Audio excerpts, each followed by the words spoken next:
So I saw a post the other day, and that's what kind of inspired this quickie little video I'm gonna do.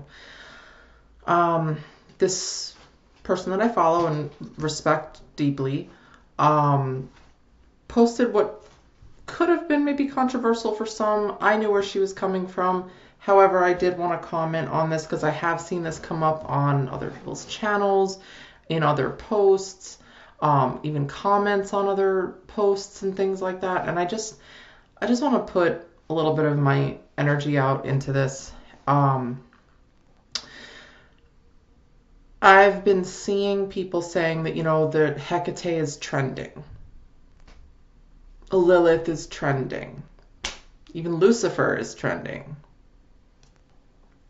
Even certain demonic spirits are trending. And the way it's being put, though, is, depending on the person, is with a little bit of snark, with a little bit of angst, maybe, like, if for lack of a better word. Listen, I know just as much as anybody out there that there are people out there that are very, maybe not on purpose, but are being disrespectful to certain spiritual practices and approaches to those spiritual practices. I've been in this work for a long time. I've seen a lot of unethical stuff be done. However, I'm not feeling that the trending of these spirits is necessarily a bad thing. I like to look at things as patterns. Like, I read patterns all the time in the work that I do with myself and other people. And so I look for that in everything. And so the fact that Hecate and Lilith, Lucifer, and any other spirits you can think of that seem to be trending are in fact trending, should not raise your angst. It should raise an interest. Like, it should evoke curiosity.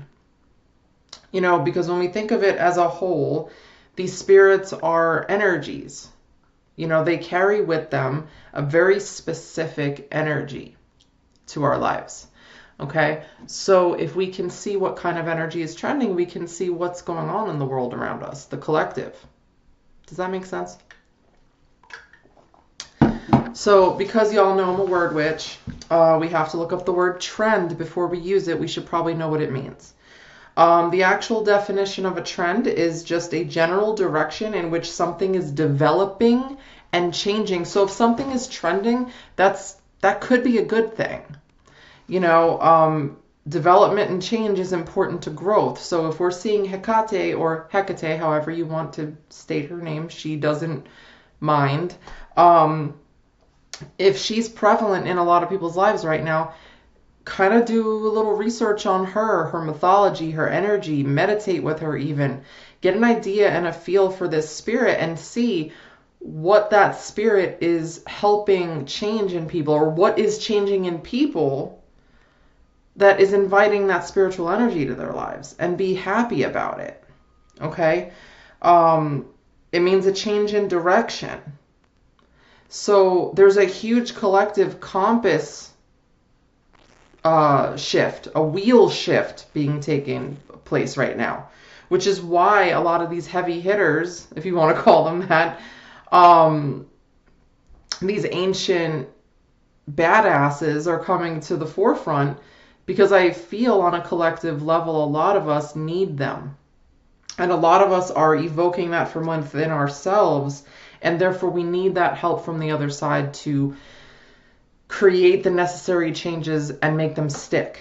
Okay? So, direction, I'm looking at my notes because I take notes on everything. Direction is the key word here. Development and change also. So if we take a look now at the nature and mythology of these beings, maybe we can see what the change is and how it's being evoked from within us by the presence of these ancient and helpful beings. So instead of being snarky about these trends. Know that a trend is just a call to change. It's a call to change one's course. It's a call to go in a different direction. It's a form of development and transformation. So take more of a look at the pattern of energy that is rising in the collective and be happy, be a part of it, be a supporter of it. You know, Hecate works with everyone. Hecate goes where Hecate goes. And Lilith is not going to be bound by your opinions. And Lilith is not going to be anything other than herself. And maybe that's what she's bringing out of people, is this, both of these beings are bringing out this fearlessness. Like, we're facing our fears of that, of what other people think of us. Because I feel like a lot of us on a full-blown collective scale operate on fear-based decision-making rather than authenticity. And authenticity can bring up fear, but it should hold a little more weight and comfort than our fear. You know, that's how we become fearless, is by learning to fear less. And these spirits are definitely there to help many people do that.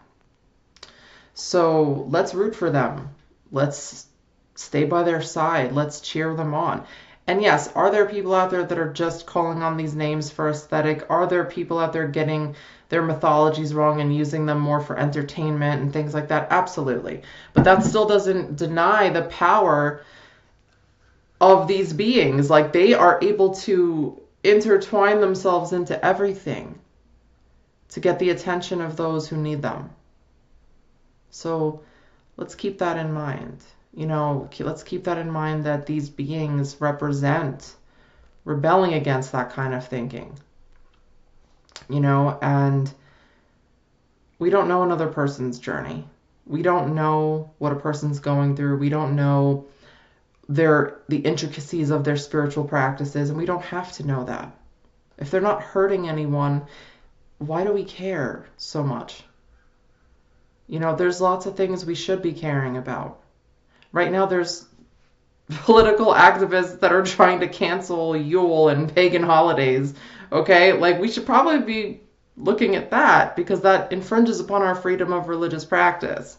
Okay, instead of looking at other people for the way they practice their religion and calling them, you know, bandwagon hoppers, or, you know, I just don't like it.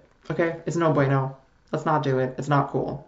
Let's focus our energy elsewhere where it's actually needed, because as witches, that's what we do, right? We use our will to create positive change, helpful change, active change for the benefit of ourselves and each other, and doing that is not doing that.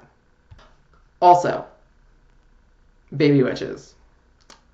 I know some people hate that term, okay? I personally don't. If that's how you want to call yourself, a newbie, novice, whatever, that's fine. Do you know being a baby is a beautiful thing? Like, there's nothing wrong with someone saying, I'm a baby witch. I like to look at it from a completely different perspective. Think of being a baby. Everything is new. You're brought back down to your sensory intelligence. A baby isn't stupid. Saying you're a baby witch doesn't mean you're dumb. It means that you're in this whole new world that's exciting and scary, and all your senses are engaged. You're feeling stuff, but you don't really know what it is yet. And it's intriguing. It's beautiful. It's awe-inspiring. I get to watch my son all the time be awe-inspired by the littlest things. And I don't think he's stupid for that. I think that's magical. I think that's the part of the magic some of us are missing, who have been doing this for a long time.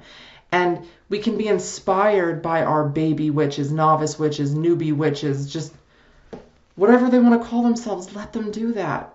Be inspired by them. Let them inspire you, who have been doing this for so many years, to get back to the magic of the magic. Does that make sense? This nitpicky stuff has to stop. It really does, because it's kind of like we tend to recreate the same world we tried to get away from when other people were oppressing us, and this is a form of that. So let's get out of that, because that contributes to this collective box that we keep saying we don't want to be a part of or we don't want to be in, and then we do it to other people. Do unto others as you would have done unto you. Judge not, lest ye be judged. Do you know what that means? That means however you judge or treat others is the energy you put out is the energy you are also saying you allow to be redirected at you. Okay? So remember that. Remember that. I'm not saying anybody's got to be perfect, but just catch it and do something positive about it. Do something healthy about it. Okay? Bye for now.